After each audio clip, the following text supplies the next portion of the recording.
श्री स्वामी समर्थ, जय जय स्वामी समर्थ. श्री स्वामी समर्थ, जय जय स्वामी समर्थ. श्री स्वामी समर्थ महाराजांच्या नामस्मरणाने आजच्या व्हिडिओला सुरुवात करूया. शुभ दुपार तुम्हा सगळ्यांना. कसे आहात तुम्ही सगळे? आशा व्यक्त करते स्वस्थ असाल, मस्त असाल, स्वामींच्या सेवेमध्ये रममाण असाल. अधिक महिन्याचे आता फार दिवस बाकी नाहीत, अगदी 7-8 दिवस बाकी राहिलेले आहेत. आणि अधिक महिन्यात जी गोष्ट मी आज सांगणार आहे ते केल्याशिवाय अधिक महिना तर पूर्णच होऊ शकत नाही. जरी तुम्हाला काही कारणाने अधिक महिन्यात कोणत्याही सेवा, व्रत, वैकल्य किंवा कुठलाही नवीन गोष्ट करायला जमली नसेल तर आजचा व्हिडिओ खास तुमच्यासाठी आणि सगळ्यांसाठी सुद्धा. काय करायचं आहे लगेचच सांगते. आपल्याला देवघरासमोर म्हणजे देवाची पूजा झाल्यानंतर जेव्हा आपण आरती करतो तेव्हा 33 वातींची आरती करायची आहे. ती कशी? जर तुम्ही तुपाच्या वाती घेतल्या तर त्या फक्त 33 असाव्यात आणि जर 2 वातींची 1 वात अशा करून तेलात बुडवून घेतल्या तर 2 वातींची 1 अशा 33 असाव्यात. म्हणजे 33 दुने 66 पण दिसायला 33. लक्षात तर आलंच असेल तुमच्या. ही 2ची 1 वात अशा 33 वाती ताटामध्ये मांडाव्यात आणि एक तामण घ्यावं, त्याच्यामध्ये मांडाव्यात, ज्याला फक्त खाली किनारा असतो आणि त्यातून ते जे टोक आहे ना वातीचं ते बाहेर काढायचं आणि प्रज्वलित करायच्या. हे नसेल जमत 33 वातींचा बंच करायचा, म्हणजे 33 दुने 66 वातींचा बंच करायचा.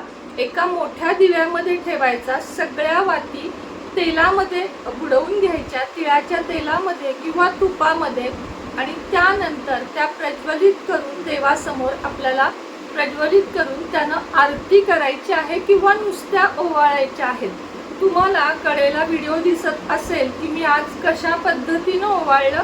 शनिवार आहे पण अधिक महिन्यातला प्रत्येक वार चांगला असतो आणि आज ना अधिक महिन्यातला अजून एक दिवस तुम्हाला सांगणार आहे. 2 गोष्टी आज एका व्हिडिओमध्ये मी तुम्हाला सांगितल्या आहेत.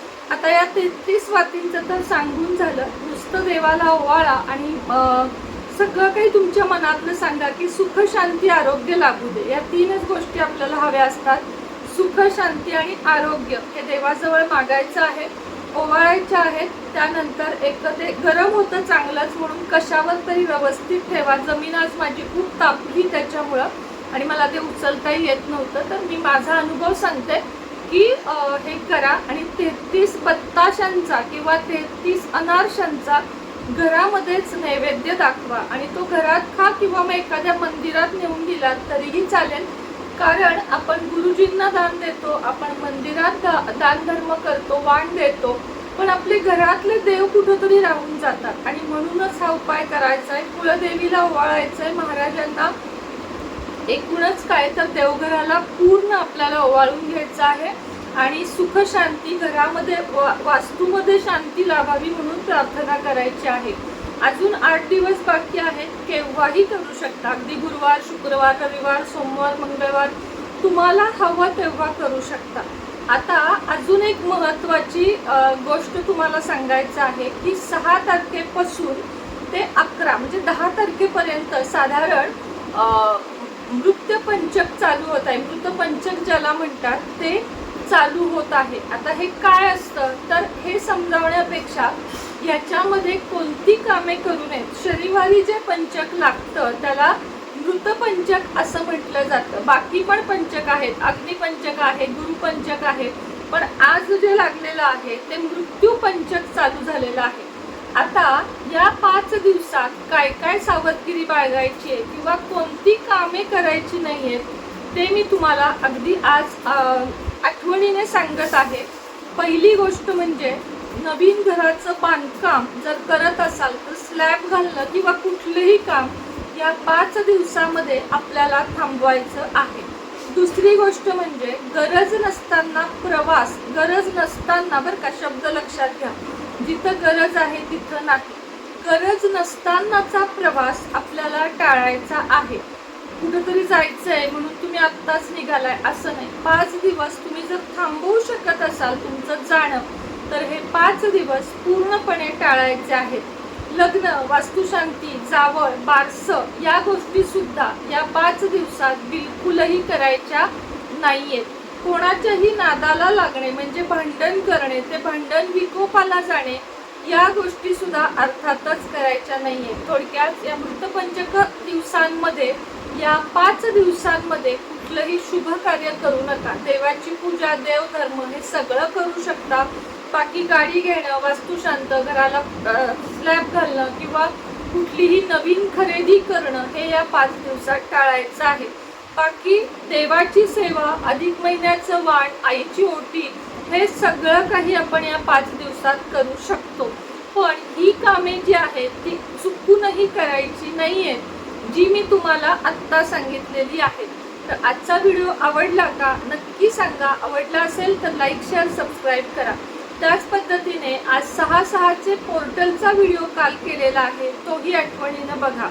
ज्यांना तुमच्या अडचणींवर शत्रू विनाश, शत्रू त्रास देत आहेत, कर्ज झालंय, कुणीतरी तुम्हाला त्रास देतंय, कोणाला आपलंसं करायचंय किंवा तुम्हाला भरपूर पैसा कमवायचा आहे, कर्जातनं मुक्त व्हायचंय, यासाठी अघोर लक्ष्मी सिद्धी मंत्र, त्याचप्रमाणे बगलामुखी मंत्र, शाबरी मंत्र तुम्हाला माझ्याकडून पेडमध्ये दिले जातात. त्यासाठी तुम्हाला खाली नंबर देत आहे, त्यावर संपर्क साधावा. तुम्हाला एक साधारण 10 ते 15 मिनिटात तो मंत्र दिला जातो. ज्यांच्यापर्यंत माळ पोहोचलेली नाही त्यांनी मला फक्त मंत्र द्यायला सांगा, मी आज मंत्र देते, सेवा चालू करा, तोपर्यंत तुमच्याकडे माळ पोहोचेल. तुमच्या घरातल्या माळेवर जप केला तरीही चालेल. पण ज्यांना सिद्ध माझ्याकडची माळ हवी आहे त्यांनी मला तसं सांगा. आणि ज्यांची मिळाली नाहीये त्यांनी कमेंट बॉक्समध्ये देण्यापेक्षा व्हॉट्सअपला सांगा की ताई आम्हाला तोपर्यंत मंत्र द्या, घरातल्या माळेवर तुम्ही चालू करा. लक्ष्मी कुंचन ज्यांना पाहिजे आहे त्यांनी 2560, 2860 ही रक्कम भरा. ब्रेसलेट ज्यांना हवे आहे 2 वर 1 फ्री आहे सध्या, तर 3 ब्रेसलेटचा कॉम्बो 2000 मध्ये आहे. त्यामध्ये तुम्हाला मनी मॅग्नेट, पायराइड आणि फिरोजा हे 3 अतिशय उपयुक्त ब्रेसलेट मिळत आहेत. विद्यार्थ्यांसाठी खास गणपती शंख ज्यांना हवा आहे सिद्ध करून, म्हणजे तुमच्या मुलांच्या नावे तो सिद्ध केला जातो, गणपती शंख ज्यांना हवा आहे त्यांनी पण संपर्क साधावा. श्री स्वामी समर्थ.